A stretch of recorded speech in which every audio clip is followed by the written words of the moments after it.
Pessoal, bom dia, boa noite.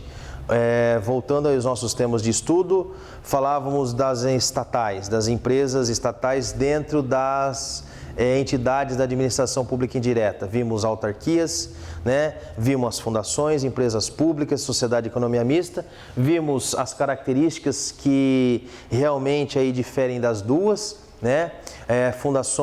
Empresas públicas e sociedade de economia mista. As empresas públicas, o nome sugestivo empresa pública é justamente porque o capital é 100% público, e justamente a sociedade de economia mista, o nome sugestivo é porque o capital é misto. Como que o capital é misto? 50% mais uma ação que dá direito a voto é justamente pertencente ao Estado. 50% mais uma ação que dá direito a voto é pertencente ao Estado.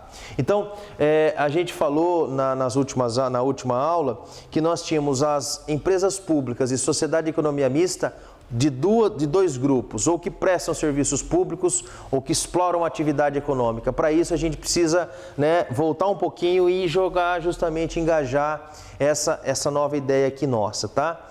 Essa ideia do novo estatuto jurídico das empresas públicas e sociedade de economia mista, elas vão justamente ser aplicáveis para esse tipo de Estado que é diferenciado. Quando eu falo de empresas estatais, empresas públicas e sociedade de economia mista, são Estado, mas é um Estado diferenciado, é um Estado-empresa, sabe? É um Estado-empresa.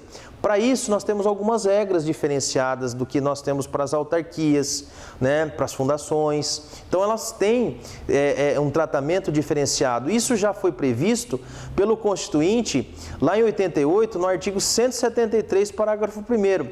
Só que de 88 até 2016... a Constituição previa um novo estatuto para disciplinar determinadas situações. Por exemplo, participa ou não participa de licitação, né? Até então, até 2016, de 88 a 2016, as atividades licitatórias praticadas por essas empresas estatais eram disciplinadas pela Lei 8666 de 93, que disciplina as regras licitatórias de todos os entes públicos em geral. Só que esses entes públicos são diferenciados, né? Empresa pública ou sociedade de economia mista, como a gente falou nos últimos slides aí, elas se dividem em duas categorias. Empresa pública ou sociedade de economia mista que presta serviço público. Se ela presta serviço público, ela está mais próxima das características, da natureza jurídica das autarquias. Então é como ela se fosse justamente uma natureza bem próximo da ideia de público, regime jurídico público. Empresa pública e sociedade de economia mista que prestam serviços públicos, elas são pessoas jurídicas, sim, de direito privado, mas eu tenho algumas características. Eu tenho uma aplicação muito mais de regras de direito público, direito administrativo, direito constitucional, muito mais voltado, com uma maior carga do que o direito privado, por exemplo, tá? Ao passo que quando nós falamos de empresa pública e sociedade de economia mista que exploram atividade econômica, elas estão mais próximas das empresas, dos agentes econômicos propriamente ditos, né? Elas estão mais próximas dos agentes econômicos propriamente ditos. Então, se elas estão mais próximas dos agentes econômicos propriamente ditos, elas têm uma maior carga, justamente, de regras de direito civil, mas também tem regras de direito privado, de direito público. Então, nas primeiras, empresas públicas e sociedade de economia mista que prestam serviços públicos, a gente pode dizer, porque tem mais regra de direito público do que direito privado, o público derroga o privado. No segundo caso, porque tem mais regras de direito privado do que público, o privado derroga o público. Bom, a gente precisa justamente falar a respeito de algo importante aqui que foi apontado na Constituição da República, mas que até hoje, até 2016 não tinha sido regulamentado, que é o Estatuto Jurídico das Empresas Públicas e Sociedade de Economia Mista. É justamente a ideia de um tratamento jurídico, que o sistema jurídico, que todas as instituições vão dar para essas empresas que pertencem ao Estado.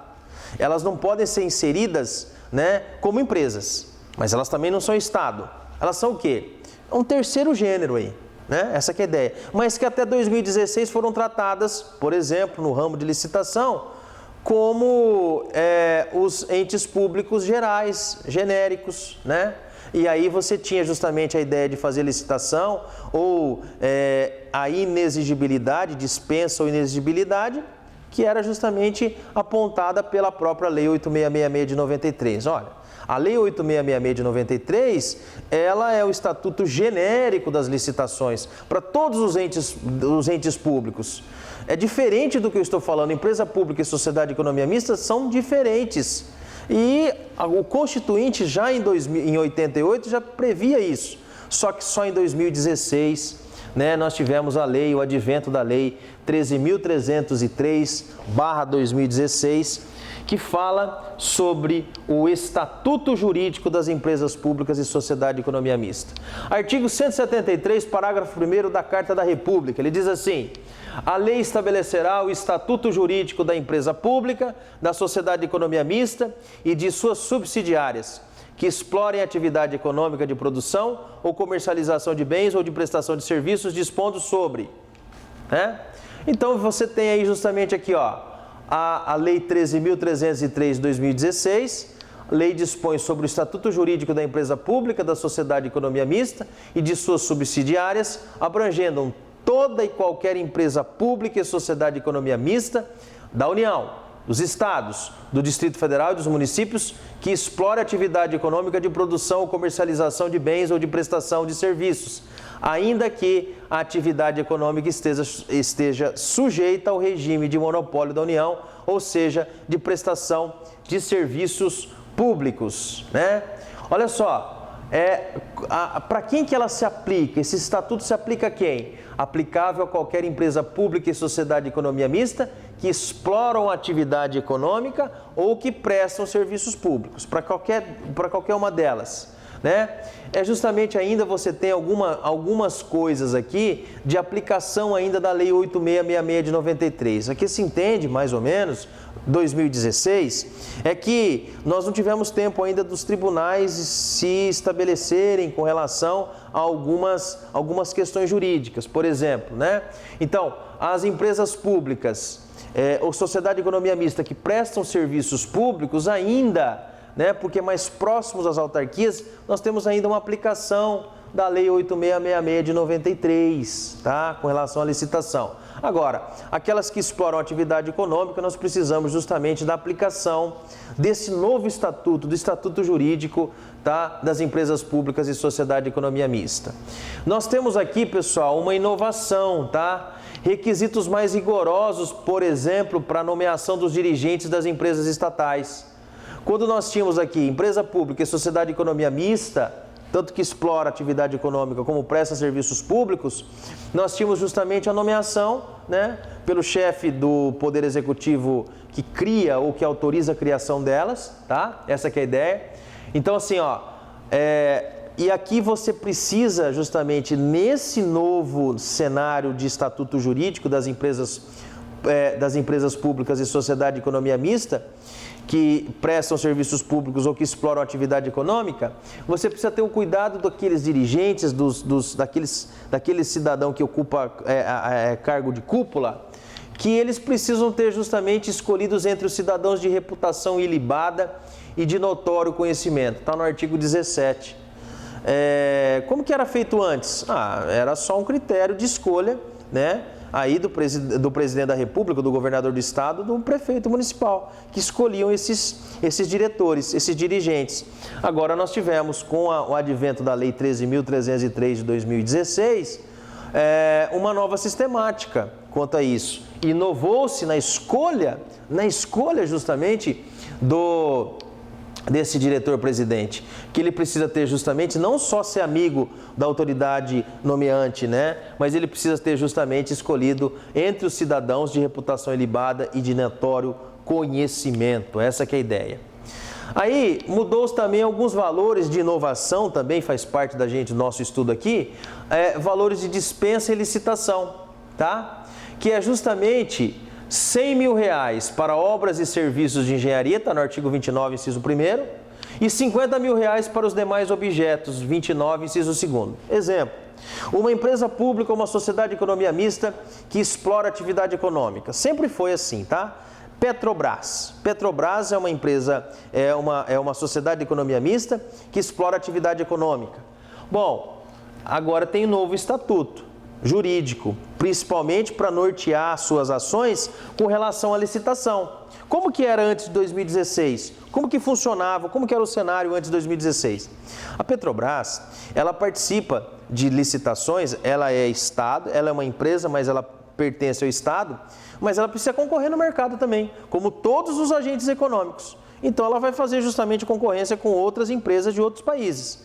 E para que ela possa vir a ganhar uma licitação, ela precisa ter igualdade de concorrência, né? Essa aqui é justamente a ideia. Então, se você tiver muitas regras, né, que vêm aí justamente ser apontadas de forma burocrática para essas empresas que pertencem, que são justamente ligadas ao Estado, você não proporciona a elas uma concorrência, né, com as outras empresas de fora. Justamente a Lei 8666 de 93 deu já um certo tratamento, até a ideia dos nossos tribunais aí, um tratamento de que ela poderia ter algumas dispensas de licitação na sua atividade fim. Na sua atividade fim. Qual a atividade fim da Petrobras? É justamente fazer a distribuição, refinação do petróleo, etc. Para que ela possa ter uma possibilidade de concorrência com outras empresas, se ela seguisse as regras rígidas de toda a contratação licitatória que é dado para todos os departamentos públicos, como uma escola, como um hospital, o que aconteceria? Ela não teria essa concorrência, seria uma concorrência desleal. É como se tivesse com o freio de mão puxado para elas. Então a própria Lei 8666 de 93 já dizia assim, os tribunais já entendiam, olha, a atividade finalística da Petrobras dispensa de licitação. Não há necessidade de se fazer licitação na sua respectiva atividade finalística. E aí, nas atividades meio dela, é possível se fazer licitação, tá? Porque atividade meio, a Petrobras precisa, por exemplo, adquirir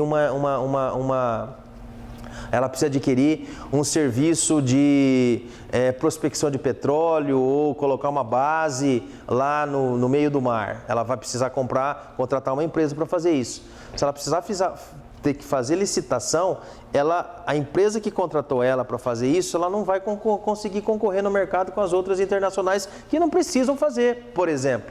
Aí o que acontece? Então, o próprio ordenamento jurídico, através da própria Lei 8666 de 93, deu essa possibilidade de dispensa de licitação nas atividades finalísticas, né? Se for atividade meio, não, a Petrobras precisa adquirir, não um tanque lá de colocar o petróleo no fundo do mar, que é a atividade fim dela, mas uma atividade meio, precisa comprar computador, precisa comprar automóvel, não, precisa comprar caneta.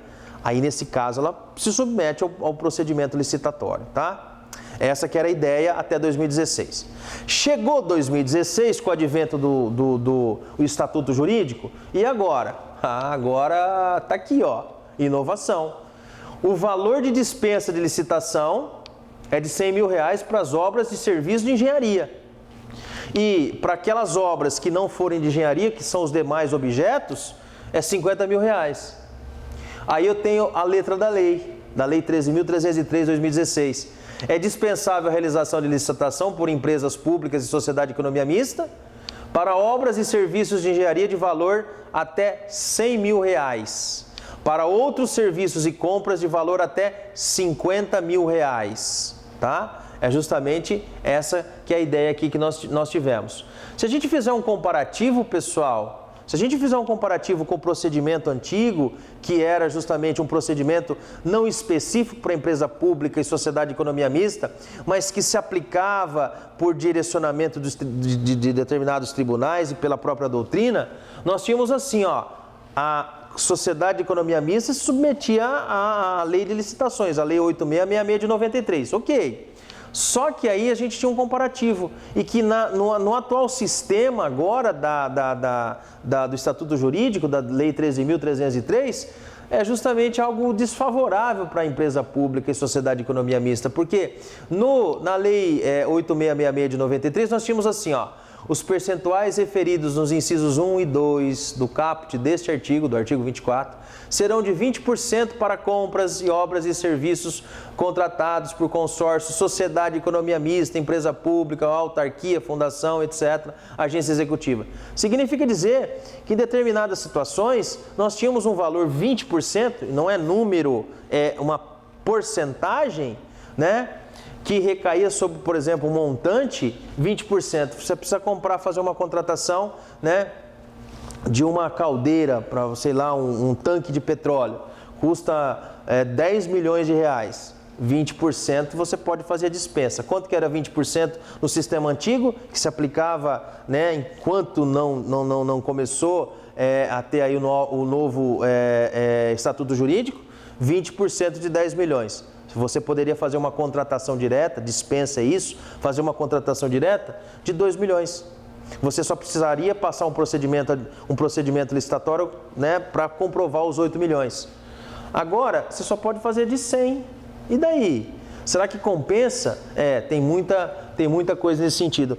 Tem muito pouca coisa a respeito, julgados no sentido, porque a lei é de 2016, então tem muito pouco tempo para ter produzido algum efeito nesse sentido aí, tá? É justamente essa que é a ideia. Mas nós tivemos 2 inovações, que é a escolha dos dirigentes, não é escolha de qualquer jeito. O dirigente precisa comprovar que tem ilibada reputação e conhecimento na área que vai atuar, por exemplo, e a questão da licitação, que foi, como os administrativistas estão dizendo, foi um tiro no pé, porque deixa do sistema que era anterior, né? Isso foi justamente, entendo que foi justamente para coibir determinados gastos aí abusivos, tá? É justamente essa que é a ideia. Então o artigo 29 está aqui, tá? Ele fala nesse sentido. Fazemos um comparativo com o artigo 24, era muito mais razoável, proporcional, né, compensatório com o sistema antigo, né? A submissão desse entendimento que as empresas públicas e sociedade de economia mista que exploram a atividade econômica tivessem uma atuação, né, segundo uma flexibilidade da própria Lei 8666 de 93. Atividade fim não precisa licitar, não precisa, faz contratação direta. Atividade que é meio, né, você precisa passar por licitação. Agora aqui não, fechou. Qualquer que seja, precisa 100 mil reais, 100 mil reais de dispensa, tá? O resto precisa fazer a contratação. Pessoal, começamos mais um assunto, né? Um pouquinho aqui ainda do nosso tempo. Nós vamos falar sobre os bens públicos, tá? Bens públicos. Aqui teve um errinho aqui de digitação. 6º semestre, bens públicos.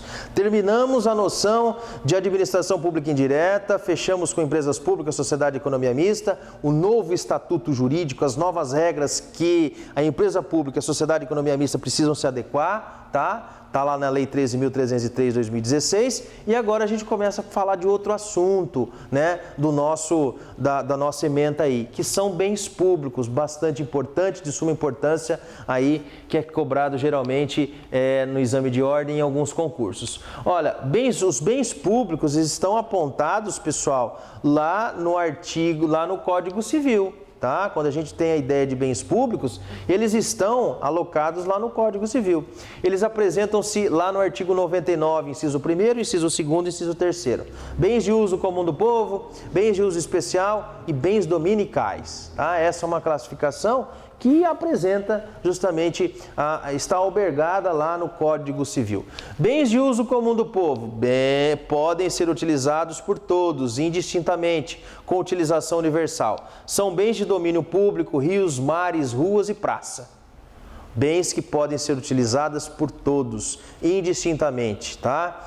Qualquer tipo de, independente da sua cor, da religião, do seu partido político, você pode utilizar. Quem são esses bens?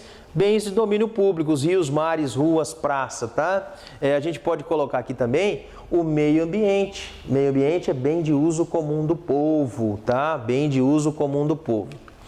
Os bens de uso especial. Quais são os bens de uso especial? Os bens de uso especial são destinados a determinados serviços pela administração pública, né? A administração pública utiliza esses bens, né, em determinados serviços que ela executa. Por exemplo, né, o prédio do Fórum, o prédio do Tribunal de Contas, o prédio aqui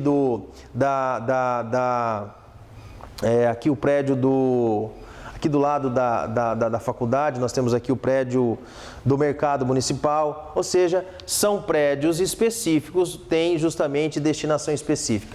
Bens de uso especial também não são só bens móveis, podem ser, não são só bens imóveis, pode ser também bens móveis. A geladeira da prefeitura, né, o carro lá da prefeitura, ou seja, também são bens de uso especial. Estão levados a uma determinada destinação, tá?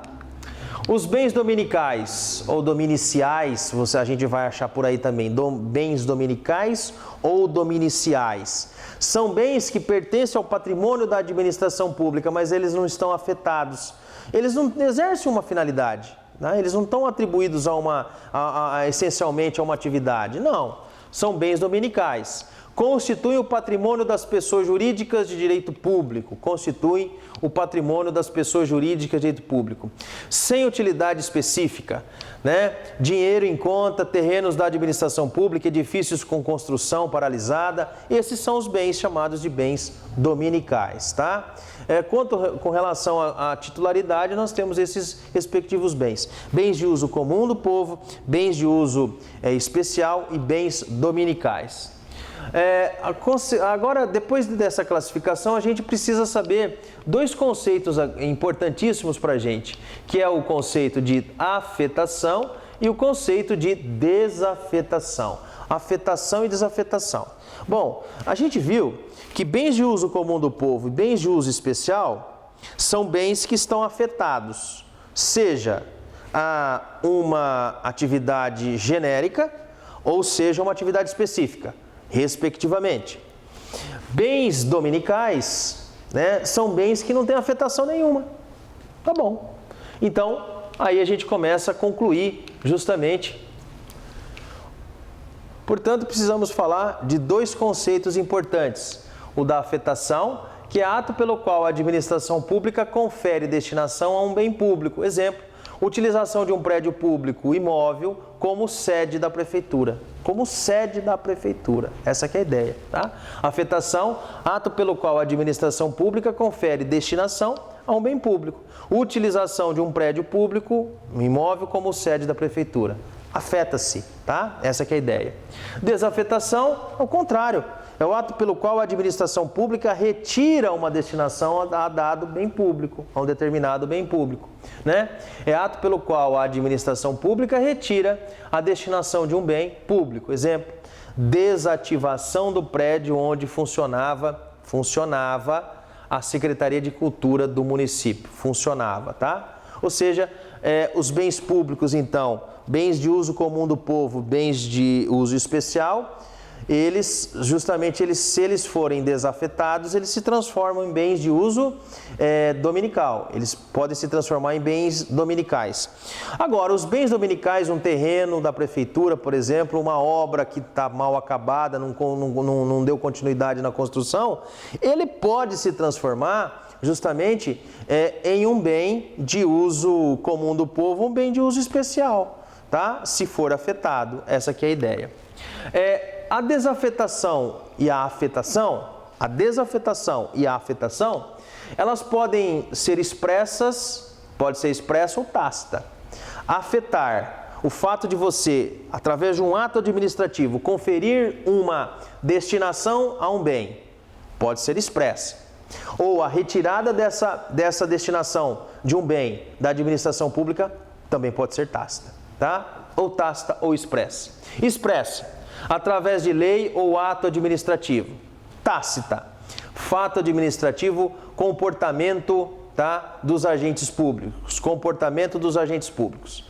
Tanto a afetação como a desafetação, ela pode ocorrer de forma expressa, um ato solene, que é dado por lei ou por um ato administrativo. Por exemplo, o prefeito municipal, no uso de suas atribuições legais, né, decreta que a partir da data de tal entrará em funcionamento a escola tal, expressamente. Pronto, publica lá no Diário Oficial ou, de repente, no jornal de grande circulação e leva ao conhecimento de todos isso.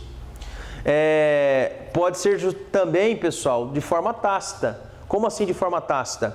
Não há um ato administrativo ou uma lei, um ato solene para demonstrar aquela escolha da administração pública, mas na segunda-feira, por exemplo, começou as atividades relativas àquela escola X, com funcionários, com professores, com alunos. Então foi através de um comportamento. Não houve aí de forma expressa, né, o início daquelas respectivas atividades. Essa que é a ideia aqui. Então você pode ser expressa ou pode ser tácita. Para desafetar também, tá, pessoal? Para desafetar também pode ser de forma expressa ou pode ser de forma tácita. A desafetação pode ser expressa ou pode ser tácita. Depende, tá? Quando que a desafetação é expressa? Por um ato solene. A escola, a partir do dia tal, não terá mais funcionamento. Tá? Expresso. E como que acontece de forma tácita? Quando determinado comportamento dos agentes ou órgãos da administração pública levam a gente ter essa conclusão, que foi retirada as atividades de uma determinada escola. Ela parou de funcionar, da noite para o dia fechou as portas e acabou. Pronto, ela é tácita. Aí você tem uma desafetação também podendo ser expressa ou ser tácita, tá? Nós temos aí, pessoal, qual que é o regime jurídico dos bens públicos. Ali, vocês vão ver justamente a hora que eu passar depois do slide, que ficou baixo aqui na projeção aqui, mas a gente está falando aqui o regime jurídico dos bens públicos, né? O regime jurídico dos bens públicos, tá? Qual que é o regime jurídico dos bens públicos? Os bens públicos, será que fazemos pergunta primeiro, depois a gente obtém a resposta com os casos aqui e com o conceito. Será que os bens públicos podem ser penhorados? Será que os bens públicos podem ser, eu posso adquirir um bem público por uso capião, por exemplo? Eu fico lá no terreno da prefeitura, né? Não tenho lugar para ir, fico 20 anos lá e adquiro o direito de propriedade. Será que é possível fazer isso? Né? Portanto, a gente vai estudar o regime jurídico desses bens públicos aqui, né? Essa aqui é a ideia. O primeiro deles é a inalienabilidade, ou também chamado, pessoal, de alienabilidade condicionada. Alienabilidade condicionada. Pergunta: será que eu posso vender bens públicos? O prefeito chega num belo dia e fala assim: vamos vender esses bens aqui, ó. Por quê? Para a gente pagar as nossas contas aqui. Eu tenho um monte de conta para pagar da prefeitura. Eu vou começar a responder por improbidade administrativa, eu não quero isso. É possível que se faça, né, a disposição dos bens públicos? É possível que se faça a alienação de bens públicos? Veja, a regra é justamente de uma alienabilidade condicionada, né? Você tem aí justamente uma alienabilidade condicionada. Os bens públicos não podem ser vendidos livremente, eles não podem ser comercializados livremente, né? Quais os requisitos, então, para a gente falar da alienabilidade, que é uma alienabilidade condicionada? Quais os requisitos? São alguns requisitos que nós temos justamente para que o poder público possa justamente alienar um bem público. Olha só, bens dominicais, né? Precisa ser justamente na categoria de ser bens dominicais, eles têm que estar desafetados. Primeiro, para começar, eu não posso pensar em fazer justamente uma alienação de um bem público sendo ele de bem de uso comum do povo, ou sendo ele de uso especial. Eu não posso vender o prédio do mercado municipal, eu não posso vender o prédio da prefeitura, porque eles estão, nesse caso, afetados a uma determinada atividade. Eu não posso colocar à venda uma rua, uma praça, não posso. Não é possível fazer isso. Não é possível uma comercialização nesse caso. Então, a primeira coisa é justamente os bens dominicais. Eles têm que estar na categoria de ser bens dominicais. Eles são desafetados. Eles precisam estar desafetados. Essa que é a ideia. Então, só os bens dominicais são desafetados. mas já deu? Não. São 5 e que são somados. É a 1 mais a 2 mais a 3 mais a 4 mais a 5, tá?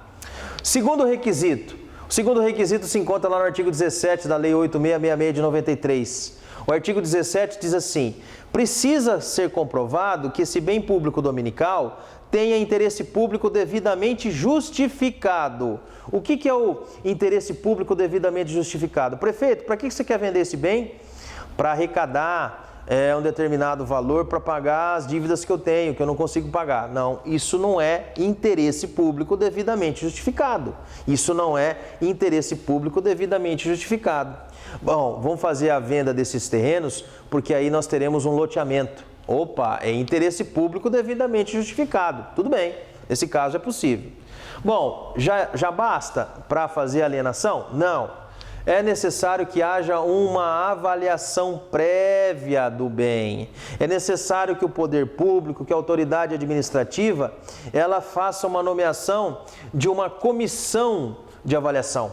Uma comissão de servidores de avaliação que vão, através das regras da ABNT, eles vão verificar qual a localização do imóvel, se tem benfeitoria, se não tem benfeitoria, tá?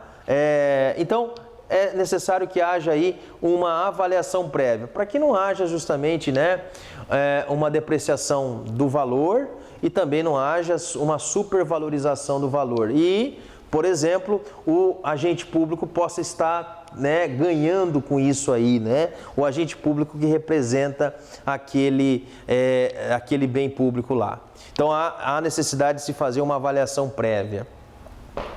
Já deu? Não. Precisa haver uma autorização legislativa. Há necessidade de se fazer uma autorização legislativa. Por que há necessidade de se fazer uma autorização legislativa? Porque o poder legislativo, ele precisa atuar aqui, né? Lembra daquela ideia lá no Constitucional dos pesos e contrafreios, checks and balances? Lembram disso, pessoal? Olha só, você precisa ter o poder legislativo justamente para dar, né, aval ao poder executivo. São poderes da República Federativa do Brasil, o executivo, o legislativo e o judiciário. Artigo 2º da Carta da República. Então, o prefeito quer vender um imóvel, mas ele precisa ter a autorização da Câmara de Vereadores. Essa é a ideia. Então, a autorização legislativa. Já deu? Não. Eu preciso de mais um requisito. Eu preciso de uma licitação, modalidade e concorrência. Olha, tudo isso mais licitação, modalidade e concorrência. Licitação é o procedimento administrativo pelo qual a administração pública escolhe, né, a proposta mais vantajosa para adquirir bens ou serviços ou também para fazer a alienação de determinados bens seus. Por que precisa ser modalidade de concorrência? Porque na concorrência nós temos duas regras importantes, né? A universalidade e a publicidade. Universalidade e publicidade. Você precisa possibilitar que um número, né, maior possível tenha conhecimento desse ato da administração pública que está justamente fazendo uma alienação de um imóvel, de um bem público. E você precisa justamente levar o conhecimento de todos, é a publicidade. E universalidade justamente no sentido de que todas as pessoas, né, em regra, que sejam aí inseridas nos requisitos da licitação, né, nos requisitos do edital, cumpridos os requisitos do edital, possam participar. Aí justamente a gente está falando de universalidade, ou seja, são todos esses requisitos, um com o outro, não dá um ou outro, tá? Então, por isso que, por exemplo, a professora Maria Silva Zanella de Pietro, ela diz assim, quando a gente está na leitura do livro dela, ela fala assim, olha, isso aqui, a inalienabilidade, os bens públicos são inalienáveis, porque nesse procedimento aqui, cada ato, cada cumprimento desses requisitos aqui é um ato administrativo e pode ser que nós tenhamos aí um desvio dessas respectivas finalidades em um desses atos administrativos. Por isso que ela coloca a ideia de que os bens públicos, alguns autores também colocam a ideia de que são inalienáveis. Os bens públicos não é que eles são inalienáveis, é que nesse procedimento, para você adimplir todos esses requisitos de autorização para alienar, você pode ter um vício no ato administrativo. Por conta disso, né, eles colocam a inalienabilidade. Mas a regra é que os bens públicos podem ser alienados se implementarem o cumprimento desses requisitos. Na próxima aula a gente continua falando dos requisitos aí, né, do regime jurídico dos bens públicos. Tchau, obrigado, bons estudos.